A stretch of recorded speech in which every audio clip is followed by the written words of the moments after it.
ইয়াহুদিরা কি নোটিশ করলো? মুসলমানদের জয় জয়কর অবস্থার পিছনে অন্যতম কারণ কি? এটা নষ্ট করতে হবে অস্ত্র দিয়ে না, বুদ্ধি দিয়ে। কি দিয়ে? এবার 6টা অঞ্চলের নাম আপনাদের একটু মুখস্থ করতে হবে, মনে রাখতে হবে, যদি পারেন ভালো। আমি বলি 2বার মন দিয়ে শোনেন, আশা করি মুখস্থ হয়ে যাবে। 1 ইয়ামান, 2 মদিনা, 3 বসরা, 4 কুফা, 5 দামেশ, 6 মিশর। আমি আবার বলছি, 1 ইয়ামান, 2 মদিনা, 3 বসরা, 4 কুফা, 5 দামেশ, 6 মিশর। এই 6টা অঞ্চলের নাম মুখস্থ মনে রাখলে আলোচনাটা আমরা ইনশাল্লাহ খুব সহজে বুঝে আসবে, এবং এদিক সেদিক তাকানো যাবে না, একদম মন দিয়ে তাকায় থাকেন এদিকে, আর মন দিয়ে আলোচনাটা শোনেন। মুসলমানদের একতা নষ্ট করতে হবে বুদ্ধি দিয়ে। ওমর ফারুক রাদিয়াল্লাহু তাআলা আনহুর জামানা চলতেছে, ইহুদিদের বুদ্ধিও চলতেছে। ইয়ামানে এক ইহুদির জন্ম সনআ নামক এলাকায়। ওই ইহুদির নাম আব্দুল্লাহ ইবনে সাবা।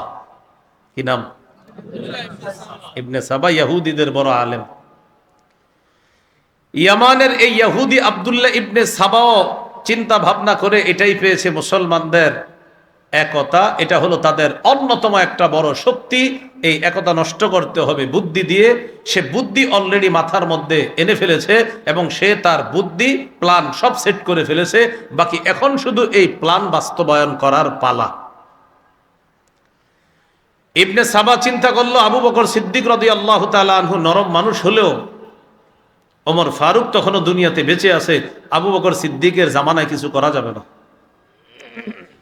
পরবর্তী খলিফা ওমর ফারুক তার ব্যাপারে চিন্তা করলো, আব্দুল্লাহ ইবনে সাবা ওমরের জামানায় যদি উল্টা পাল্টা কিছু করতে যাই, টের পাওয়া মাত্র আমারে শেষ করবে।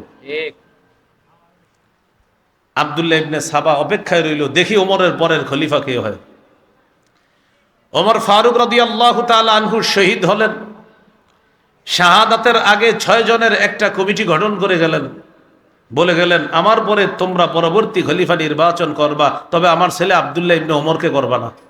এটাও বলে দিলেন, আমার পরের খলিফা তোমরা 6 জন নির্বাচন করবা, তবে এই 6 জন নির্বাচন করবা, বাকি আমার ছেলে আব্দুল্লাহ যেন খলিফা না হয়, এটা বলে দিলেন। তোমাদের নির্বাচিত ব্যক্তিরা যেন আমার ছেলে আব্দুল্লাহ না হয়। ওমর ফারুক রাদিয়াল্লাহু তাআলা আনহু শহীদ হলেন। 6 জন পরবর্তী খলিফা নির্বাচন করলেন, সহজ সরল সভ্য ভদ্র নম্র দয়ালু সাহাবী উসমান গনি রাদিয়াল্লাহু তাআলা আনহু। উসমান গনি রাদিয়াল্লাহু তাআলা আনহুর অসংখ্য অগণিত গুণাবলীর মধ্যে সুন্দর একটা গুণ হলো, তিনি খুব নরম প্রকৃতির দয়ালু মানুষ ছিলেন। এই দয়ালু মানুষ হওয়াটাকে আব্দুল্লাহ ইবনে সাবা দুর্বলতা হিসাবে গ্রহণ করল। মনে আসেনি 6টা অঞ্চল? 1 নাম্বার ইয়ামান, ইয়ামানের আব্দুল্লাহ ইবনে সাবা ইহুদি। উসমান গনি যখন খলিফা হলেন, উসমান গনির দয়ালু হওয়াটাকে দুর্বলতা হিসাবে গ্রহণ করে আব্দুল্লাহ ইবনে সাবা ইয়ামান থেকে চলে আসলো মদিনায়। মদিনায় আসার পর মসজিদে নববীর মধ্যে সবার সামনে সে ঘোষণা করলো, আমি ইহুদি ধর্ম ছেড়ে আমি মুসলমান হয়ে গেলাম। আসলে এটা মুসলমান না, বরং মুসলমানের লেবাস ধরছে। লেবাসদারি মুসলমান হওয়ার পর প্রচুর ইবাদত বন্দিগি করে, এত পরিমাণ ইবাদত বন্দিগি করে, সবার কাছে সে জনপ্রিয় একজন আবেদ, আল্লাহর ওলি হিসাবে প্রতিষ্ঠিত হয়ে গেল। খুব ভালো মানুষ।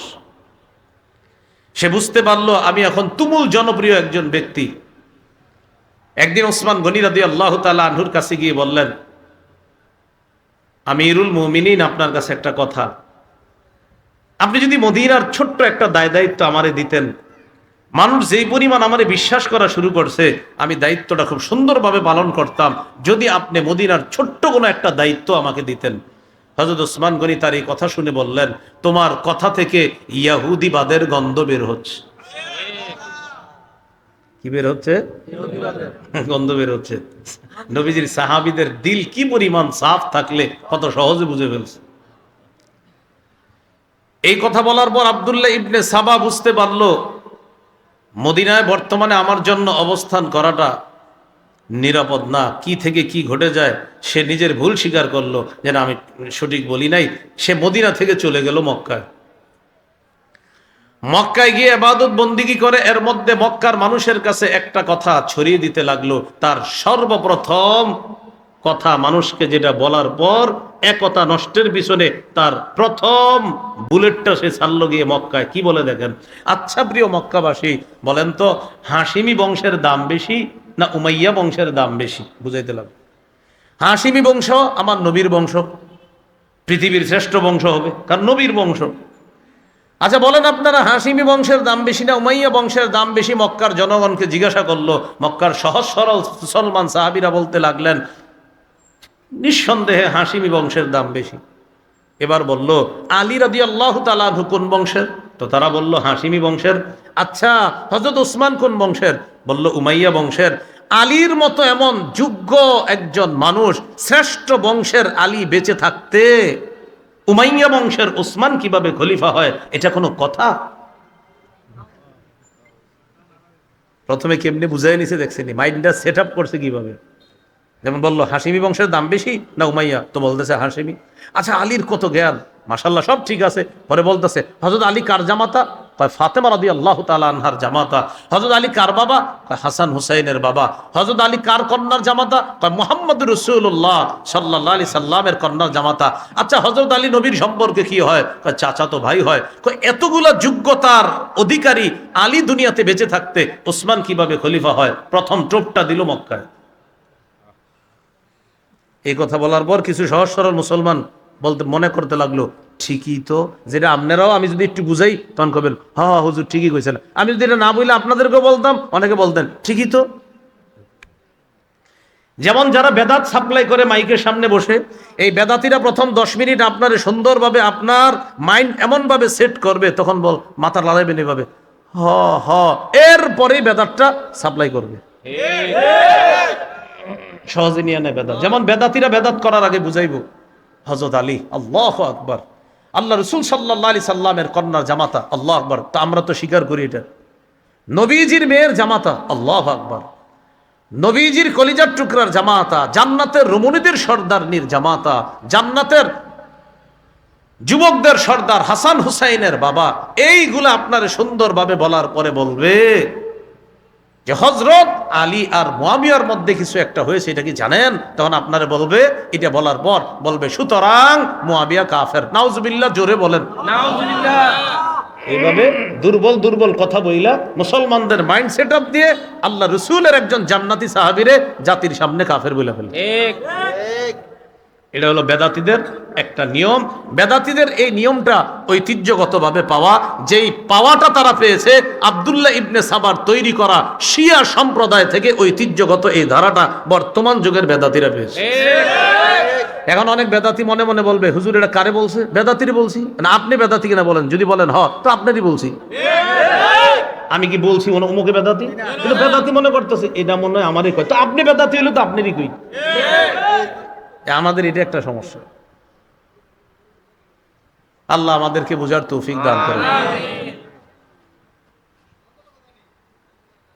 আব্দুল্লাহ ইবনে সাবা কিভাবে বুঝাইয়া ফেললো? মক্কার কিছু সহজ সরল মুসলমান বলল, আলীর মতো এমন যোগ্য একজন ব্যক্তি বেঁচে থাকতে ওসমানের মতো একজন ব্যক্তি শাসক হওয়া, এই একটা প্যাচ তাদের মধ্যে লাগায়া আব্দুল্লাহ ইবনে সাবা আবার মদিনায় আসছে। মদিনায় আসার পর আব্দুল্লাহ ইবনে সাবা হযরত আলীর সাথে একদিন সাক্ষাৎ করছে।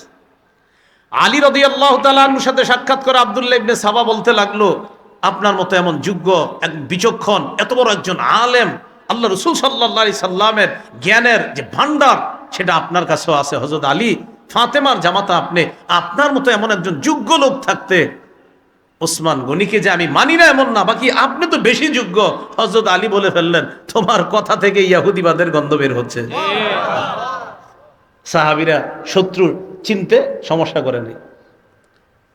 আব্দুল্লাহ ইবনে সাবা বুঝতে পারছে আলী রাদিয়াল্লাহু তাআলা আনহুর সাথে সরাসরি কথা না বইলা প্রচার করতে হবে, আলীর দল, এরকম একটা প্রচার করতে হবে। ইবনে সাবা মদিনায় আসছে। আসার পর হযরত ওসমান গনি রাদিয়াল্লাহু তাআলা আনহুকে দুইটা কথা বারবার বলতে লাগতেছে। এক নাম্বার, ওসমান আপনার মধ্যে স্বজন প্রীতির একটা গন্ধ পাওয়া যায়। নাউজুবিল্লাহ পড়েন। এটা নতুন আরেক কথা, স্বজন প্রীতি। বলেন কি স্বজন প্রীতি? মানি আপনি মুসলমানদের রাষ্ট্রীয় সম্পদ এটা বাইতুল মাল থেকে নিয়ে আপনার আত্মীয় স্বজনদের মাঝে আপনি বন্টন করেন। চিল্লা নাউজুবিল্লাহ পড়েন। একটা অভিযোগ করলো, আর একটা অভিযোগ আছে আপনার বিরুদ্ধে। কি? আপনি কম বয়সী সাহাবীদেরকে দায়িত্ব দেন বিভিন্ন জায়গার, এটা আপনি ঠিক করেন নাই। 3 নাম্বার আরেকটা, ওয়ান ইবনুল হাকামকে আপনি মক্কা মদিনায় ঢুকতে বাধা দেন না। 4 নাম্বার আরেকটা ভয়ঙ্কর অভিযোগ আপনার বিরুদ্ধে, সেটা হলো আফ্রিকা বিজেতা আব্দুল্লাহ ইবনে সাদকে আপনি এত পুরস্কার দেওয়া ঠিক হয় নাই। হযরত ওসমান গনি সহজ সরল দয়ালু ভদ্র সাহাবী চিন্তা করলেন এটা তো ফিতনা করবে, তিনি ফিতনা পছন্দ করতেন না, তাকে মদিনা থেকে বের করে দিলেন। মদিনা থেকে বের করে দেওয়ার পর আব্দুল্লাহ ইবনে সাবা চলে গেল বসরা। মনে আসেনি 6 অঞ্চল? ইয়ামান থেকে আসলো মদিনা, এবার মদিনা থেকে গেল বসরা। বসরায় গিয়ে আব্দুল্লাহ ইবনে সাবা জনগণকে বুঝাইতে লাগলো, প্রিয় বসরাবাসী, হযরত আলীর পক্ষে আপনাদের কাছে আমি কথা বলতে আসছি। চিন্তা করেন, আলী রাদিয়াল্লাহু তাআলা আনহুর পক্ষে আপনাদের জনমত তৈরি করতে আসছি। আলীর মতো এমন একজন যোগ্য ব্যক্তি দুনিয়াতে বেঁচে থাকতে হযরত ওসমান খলিফা হওয়া এটা কোনো মতেই মানা যায় না। এই দলের নাম দিল শিআনে আলী, মানে আলীর দল। সেখান থেকেই শিয়া নাম হলো শিআনে আলী, মানে আলীর দল। এই আলীর দলের আরবি হলো শিআনে আলী, সেখান থেকেই শিয়া সম্প্রদায়, বর্তমান যাদেরকে আমরা বলি শিয়া। এই শিয়া সম্প্রদায়ের প্রতিষ্ঠাতার নাম মনে রাখবেন, একজন ইহুদি আব্দুল্লাহ ইবনে সাবা। বলতে পারেন হুজুর এই ইতিহাস আপনি কি আপনাদের লেখা ইতিহাস থেকে বলতেছেন? না, শিয়াদের লেখা থেকেও আপনাদেরকে আমি ইতিহাস দেখাবো। শিয়ারা লেখছে, মানে শিয়াদের কিতাবেও আছে এই কথা যে এই দলের আবিষ্কারক আব্দুল্লাহ ইবনে সাবা। শিয়াদের কিতাবে আছে, আমাদের কিতাবে তো আছেই। কাদের কিতাবে আছে? শিয়া শিয়া হ্যাঁ, শিয়াদের কিতাবেও আছে। বসরায় যাওয়ার পর জনগণকে দুর্বল কথাগুলা বইলা তার পক্ষে কিছু জনমত তৈরি করে ফেলছে। আব্দুল্লাহ ইবনে সাবা হযরতে আলীর পক্ষে বড় একটা দল তৈরি করছে, যেটা হযরত আলী নিজেও জানে না। বসরার গভর্নর টের পাইছে একটা লোক ফিতনা ছড়াইতেছে, ইহুদি ধর্ম থেকে ইসলাম গ্রহণ করছে, এখন ফিতনা ছড়াচ্ছে এলাকায়। বসরার গভর্নর তাকে বের করে দিল, চলে গেল কুফায়। কুফায় যাওয়ার পর হযরত আলী রাদিয়াল্লাহু তাআলা আনহুর পক্ষে বিশাল বড় একটা জনমত তৈরি করে ফেললো আব্দুল্লাহ ইবনে সাবা। বসরায় মোটামুটি জনগণ তৈরি করছে, আর কুফায় বিশাল এক বাহিনী তৈরি করছে। এই বাহিনী তৈরি করার পর কুফার গভর্নর জানতে পারলো ইহুদি ধর্ম থেকে ইসলাম ধর্ম গ্রহণ করেছে বলে এক লোক প্রচার করে, আর এই লোক হযরত উসমানের বিরুদ্ধে আলী রাদিয়াল্লাহু তাআলা আনহুর পক্ষের লোক বলে নিজেকে পরিচয় দিয়ে আলীর পক্ষে জনমত তৈরি করে হযরত উসমানের খেলাফতের বিরুদ্ধে এই লোকটা বড় ষড়যন্ত্র চালাইতেছে। কুফার গভর্নর তাকে বের করে দিল কুফা থেকে, চলে গেল দামেস্কে, সিরিয়ার দামেস্ক। ইয়ামান থেকে মদিনা, মদিনা থেকে বসরা, বসরা থেকে কুফা, কুফা থেকে দামেস্ক। দামেস্কের তৎকালীন গভর্নরের নামটা একটু মনে রাখেন, আমিরে মুআবিয়া রাদিয়াল্লাহু তাআলা। আমিরে মুআবিয়া এমন একজন শাসকের নাম, সারা পৃথিবীতে যারা তীক্ষ্ণ বুদ্ধির অধিকারী ব্যক্তি ছিলেন, শাসক ছিলেন, তাদের মধ্যে অন্যতম একজন শাসকের নাম আমিরে মুআবিয়া রাদিয়াল্লাহু তাআলা। অসাধারণ চিন্তা শক্তি এবং তীক্ষ্ণ বুদ্ধির অধিকারী ছিলেন আমিরে মুআবিয়া। তখন সিরিয়ার দামেস্কের গভর্নর। একটু এই কথাটা মন দিয়ে শোনেন, এই জায়গায় ইন্টারেস্টিং 2টা ঘটনা ঘটছে। এই লোক দামেস্কে যাওয়ার পর চিন্তিত, এই জায়গায় কি ওসমানের বিরুদ্ধে কাজ চালামু? দামেস্কে অনেক সাহাবীরা আছে, এদের মধ্যে কাজ করা তো সহজ হবে না।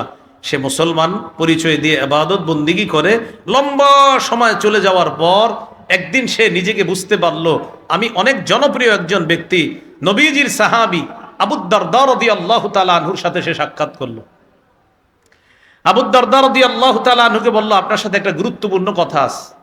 সাহাবী আবু দারদা বললেন, কি কথা? আপনি তো মাশাআল্লাহ অনেক ভালো মানুষ, মুসলমান হইছেন, সারাক্ষণ ইবাদত বন্দিগি করেন, আল্লাহ ছাড়া কিছুই বুঝেন না, কি বলবেন বলেন?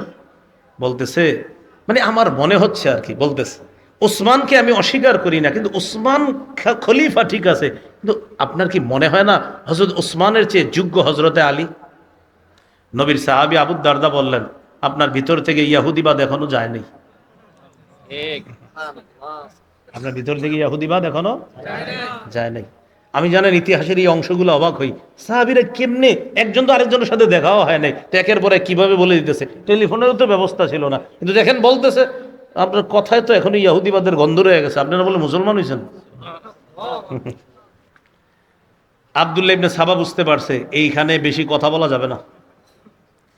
ইবনে সাবা লম্বা সময় চুপচাপ থাকলো। অনেক দিন পর আরেক সাহাবীর সাথে সাক্ষাৎ, উবাদা ইবনুস সামিত রাদিয়াল্লাহু তাআলা। উবাদা ইবনুস সামিত রাদিয়াল্লাহু তাআলা আনহুকে বলল, আপনার সাথে একটা কথা বলতে চাই। কি কথা? উবাদা ইবনুস সামিত রাদিয়াল্লাহু তাআলা আনহু বললেন, আপনার অনেক আলোচনা শুনি, মাশাআল্লাহ আপনি মুসলমান হইছেন, অনেক ইবাদত বন্দেগী করেন, কি বলবেন বলেন। উবাদা ইবনুস সামিতকে ওই কথা বলল যেটা আবু দারদা রাদিয়াল্লাহু তাআলা আনহুকে বলল, আপনার কি মনে হয় না হযরতে ওসমানের চাইতে সব কিছুতে হযরত আলী এগিয়ে, বংশীয়ভাবে সব কিছুতে হযরত আলী এগিয়ে, এটা কি আপনার মনে হয় না? উবাদা ইবনে সামিত কিছু না বইলা এইভাবে হাতটা ধরছে, এইভাবে হাত ধরছে, মনে রাখবেন। হাত ধইরা কোনো জবাব না দিয়া সোজা দামেস্কের গভর্নর আমিরে মুআবিয়ার কাছে নিয়ে গেছে। চলো, আমিরে মুআবিয়া রাদিয়াল্লাহু তাআলা আনহুর কাছে নিয়ে এভাবে হাত ধরে বলতেছে, এরা আমার সন্দেহযুক্ত মনে হচ্ছে না, এরা আমার সুবিধাজনক মনে হচ্ছে না। কেন? একটু সন্দেহ লাগতেছে। কেন?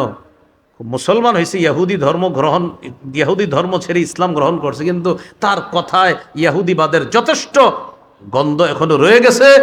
এই লোক বলে ওসমান রাদিয়াল্লাহু তাআলা আনহুর খেলাফতের বিরুদ্ধে মনে হয় কোনো ধরনের ষড়যন্ত্র করতেছে, তার কথার গন্ধ কিন্তু আমি ভালো পাচ্ছি না। গভর্নরকে জানানোর পর আমিরে মুআবিয়া বললেন, আমি কিছু বলতে চাই না, তুমি তাড়াতাড়ি দামেস্ক ছেড়ে চলে যাও। আব্দুল্লাহ ইবনে সাবা সিরিয়া দামেস্কে তেমন কোনো কাজ করতে পারে নাই, চলে গেল মিশর, ইয়ামান, মদিনা, বসরা, কুফা, দামেস্ক, মিশর, 6 নম্বর অঞ্চল। মিশরে যাওয়ার পর আব্দুল্লাহ ইবনে সাবা তার মিশন বাস্তবায়নের জন্য শ্রেষ্ঠ একটা জায়গা পেয়ে গেল, মিশরকে মিশন বাস্তবায়ন করার জন্য। ইবনে সাবা মিশরে প্রচুর পরিমাণ কাজ করছে। আমার একটা আলোচনা আছে, দেখবেন, ফিলিস্তিন ধ্বংসের ইতিহাস, বাইতুল মুকাদ্দাস ধ্বংসের ইতিহাস, লম্বা আলোচনা, কয়েক পর্বের আলোচনা। সেখানে আমি বলেছিলাম ফিলিস্তিন আর মিশররা, শিয়ারা কতদিন শাসন করেছিল এবং তারা কিভাবে মিশর এবং ফিলিস্তিন শুষে নিয়েছিল, এই আলোচনাটা আছে সেখানে। মিশর শিয়াদের দখলে ছিল কিভাবে, এই আলোচনা, লম্বা আলোচনা সেখানে আছে। আব্দুল্লাহ ইবনে সাবা মিশরে গিয়ে প্রচুর কাজ চালাইতে লাগলো।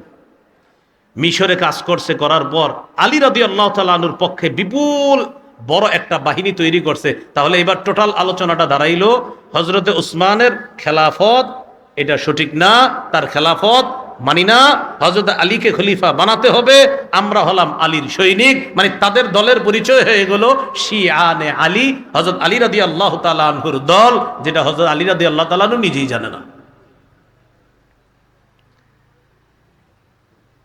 আব্দুল্লাহ ইবনে সাবা বিশাল বড় একটা বাহিনী নিয়ে আবার রওনা করলো মদিনায়। তাহলে মিশরে অনেক বড় দল, কুফায় আছে অনেকগুলা, বসরায় আছে, সকলকে নিয়ে প্রায় 4-5 হাজারের একটা বাহিনী নিয়ে রওনা করছে মদিনায়। আগে ছিল একা, এখন আসছে বিশাল এক বাহিনী নিয়ে। মদিনার 3 মঞ্জিল দূরে অবস্থান নিল, মদিনা থেকে 3 মঞ্জিল দূরে আব্দুল্লাহ ইবনে সাবার বাহিনী অবস্থান নিল। অপেক্ষা আছে কখন জিলহজ মাস আসবে, কথাটা খুব ভালো করে বুঝেন। অপেক্ষায় আছে কখন জিলহজ মাস আসবে। ইবনে সাবা অনুসারীদেরকে বুঝাতে লাগলো, শোনো, জিলহজ মাস কাছাকাছি আসলে মদিনার সাহাবীরা চলে যাবে হজ করতে মক্কায়, ওই সুযোগে আমরা মদিনায় ঢুকবো, তখন আমরা আমাদের কাজটা সহজে আদায় করতে পারবো। ওসমানকে হয়তো খেলাফত থেকে হটাবো, না হয় যেভাবে হটাতে হয় সেটাই করব আমরা। প্রয়োজনে ওসমানকে আমরা দুনিয়া থেকে বিদায় করে দিব, এরপরে ওসমানের খেলাফত থেকে তাকে সরাতে হবে। কিন্তু এটা সহজ হবে না, সাহাবীরা মদিনায় থাকলে। তারা চলে যাক, হজে যাক। জিলহজ মাস কাছায় গেছে, সাহাবীরা হজে চলে গেছে। রাসূলুল্লাহ সাল্লাল্লাহু আলাইহি সাল্লামের স্ত্রী আয়েশা সিদ্দিকা রাদিয়াল্লাহু তাআলা আনহা, আমাদের আম্মাজান, তিনিও হজে গেছেন। নবীজি সাল্লাল্লাহু আলাইহি সাল্লামের বড় বড় 2 জন সাহাবী তলহা জুবায়ের রাদিয়াল্লাহু আনহুমা, তারা হজে যাননি। আলী রাদিয়াল্লাহু তাআলা আনহু হজে যাননি। আলী রাদিয়াল্লাহু তাআলা আনহুর 2 সন্তান হাসান হুসাইন রাদিয়াল্লাহু আনহুমা, তারা হজে যাননি। আর খলিফা হযরত উসমান, তিনিও হজে যাননি। আব্দুল্লাহ ইবনে সাবা 3 মঞ্জিল দূরে অবস্থান নিয়ে একদিন 2 জনকে মদিনায় পাঠাইছে, 2 জনকে, শুধু 2 জনকে পাঠাইছে, যাও হযরত আলীর সাথে একটু সাক্ষাৎ করো আর প্রস্তাব দিবা, আমরা কিন্তু বিদ্রোহ করব আর আপনি কিন্তু খলিফা হতে হবে, এটাকেই বলবা। আলী রাদিয়াল্লাহু তাআলা আনহুর কাছে গেছে 2 জন, যাওয়ার পরে বলতেছে, আপনি কিন্তু খলিফা হবেন, আপনি যোগ্য, এগুলা বুঝাইতেছে। হযরত আলী এমন এক বিপদের মধ্যে পড়লেন যে এরা তো বড় ধরনের ষড়যন্ত্র আটতেছে। হযরত আলী বললেন, এই বিষয়ে আমি কিচ্ছু জানি না, আমার কাছে এই সমস্ত কোনো প্রস্তাব নিয়ে তোমরা এরপরে আর আসবা না। আলী ফিরিয়ে দিলেন। ফিরিয়ে দেওয়ার পর দুই ব্যক্তি গিয়ে ইবনে সাবাকে জানাইছে, আলী রাজি না, স্বেচ্ছায় রাজি না। ইবনে সাবা বলছে, রাজি করতে বাধ্য করব, টেনশন করবা না। কথা বুঝার চেষ্টা করবেন, হযরত আলীকে বাধ্য করব। আলী রাদিয়াল্লাহু তাআলা আনহু আছে, এদিকে হযরত উসমান গনি রাদিয়াল্লাহু তাআলা আনহু আছে। সাহাবায়ে কেরাম চলে গেলেন হজে। জুমার নামাজের দিন আব্দুল্লাহ ইবনে সাবার বাহিনী নিয়ে আব্দুল্লাহ ইবনে সাবা মদিনার মসজিদে নববীর মধ্যে প্রবেশ করছে, শিখাইয়া দিছে, একজন দাঁড়ায়া সর্বপ্রথম ওসমানের বিরুদ্ধে অভিযোগ করবা। এই একজন অভিযোগ করার পর পুরা মসজিদে আমরা যারা থাকবো চারপাশ থেকে বলবো, হ্যাঁ হ্যাঁ হ্যাঁ ঠিকই আছে, আপনি এগুলা করছেন। পুরা মসজিদে একটা হাউকাও লাগাই দিব আমরা। জুমার নামাজের দিন খলিফাতুল মুসলিমিন জুমার নামাজের ইমামতি করার জন্য রওনা করলেন। মসজিদের মধ্যে ঢুকছে, ঢুকার পর ওসমান গনি রাদিয়াল্লাহু তাআলা আনহু ভাষণ দিতে দাঁড়াইছে। একজন দাঁড়ায় বলল, আপনার বিরুদ্ধে 4টা বড় বড় অভিযোগ আছে। ওই যে যেই ঢোল আগে বাইরে গেছে আব্দুল্লাহ ইবনে সাবা। 1 নাম্বার, আপনি স্বজনপ্রীতি করেন। 2 নাম্বার, কম বয়সী সাহাবীকে আপনি গভর্নর বানান। 3 নাম্বার, আব্দুল্লাহ ইবনে সাদকে আফ্রিকা বিজেতা অনেক পুরস্কার দিয়েছেন। 4 নাম্বার, মারওয়ান ইবনুল হাকামকে মক্কা মদিনায় ঢুকতে আপনি বাধা দেন নাই। এই 4টা অপরাধ আপনার বিরুদ্ধে। পুরা মসজিদ হাউকাউ শুরু করলো, হ্যাঁ হ্যাঁ আপনার বিরুদ্ধে অভিযোগ। হযরত উসমান বললেন, শান্ত হও, আমি অভিযোগের জবাব দিচ্ছি। কারণ এই ফিতনা চায় না। 1, তোমরা বলছো আমি স্বজনপ্রীতি করি, রাষ্ট্রীয় মাল থেকে আমি আমার আত্মীয় স্বজনদেরকে দান করি। এটা একটা মিথ্যা কথা। আল্লাহ আমাকে এত পরিমাণ সম্পদ দান করেছেন। নবী জীবদ্দশায় বড় বড় কোনো কাজ করবে তো নবীজি বিভিন্ন হাদিস দিয়ে বিভিন্ন ফায়দা বলতেন। আমি বুঝতাম যে নবী আমারই বুঝাইতেছে, আমি যেন অংশগ্রহণ করি। আল্লাহ রসুলের ওই বড়গুলা কাজ, ওই বড় বড় কাজগুলা আল্লাহ আমার অর্থ দিয়েই সেই কাজগুলা সমাধান দিতেন। ওই যে কূপটা দেখো, দেখাইতেছে এই কূপটা, নবীজি বলছিলেন এই কূপ যে কিনে দিবে মুসলমানদের পিপাসা নিবারণের জন্য, আল্লাহ তাকে জান্নাতে এই হাউস দান করবে, এটা দান করবে। এই ফজিলত বলার পর এই কূপ কিনে দান করার মতো ওই মুহূর্তে সাহাবায়ে কেরাম সবাই মিলেও অর্থ দেওয়া সম্ভব না। আমি উসমানের মাধ্যমে একাই আল্লাহ তাআলা এই অর্থের ব্যবস্থা করে দিয়েছি। শোনো, প্রায় 12 বছর আমি খলিফা, আমার জন্য মাসিক বেতন আছে। এই পর্যন্ত রাষ্ট্র থেকে আমি 1 টাকাও বেতন নেইনি। তোমরা কার বিরুদ্ধে স্বজনপ্রীতির অভিযোগ তুলছো?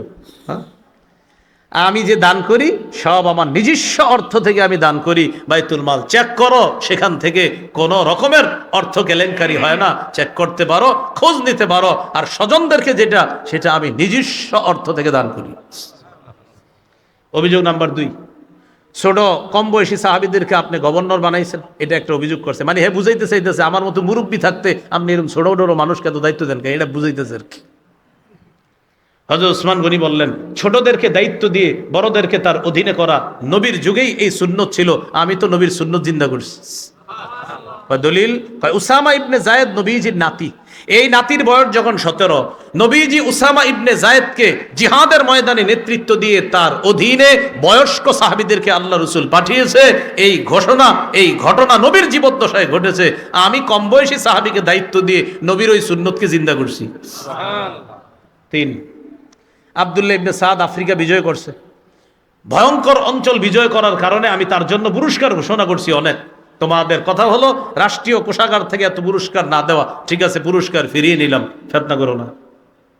4, মারওয়ান ইবনুল হাকামকে আমি কেন বাধা দেই না? মারওয়ান একজন মুসলমান, আল্লাহ মুসলমানকে বাধা দিতে নিষেধ করছে। মক্কা মদিনা মুসলমানদের জন্য উন্মুক্ত, যেখানে আল্লাহ অনুমতি দিছে সেখানে আমি উসমান বাধা দেওয়ার কে?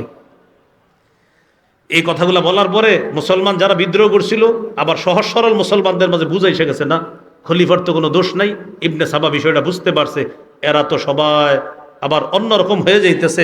আব্দুল্লাহ ইবনে সাবা এখন আবার ওই প্রথম ডোলটা, আলী হাশিমি বংশের যোগ্য ব্যক্তি থাকতে আপনার মতো লোক আবার আগেরটা ফিরে আনছে কথা। এটা বলার পর মসজিদের মধ্যে আবার হাউকা, কারণ তারা তো আগে প্ল্যান করে রাখছে আমরা যাই বলুক না কেন আমরা ফিতনা করব। হযরত উসমান ফিতনা পছন্দ করতেন না, বেহুশ হয়ে গেলেন, দাঁড়ানো থেকে উনি বেহুশ হয়ে গেলেন মসজিদে।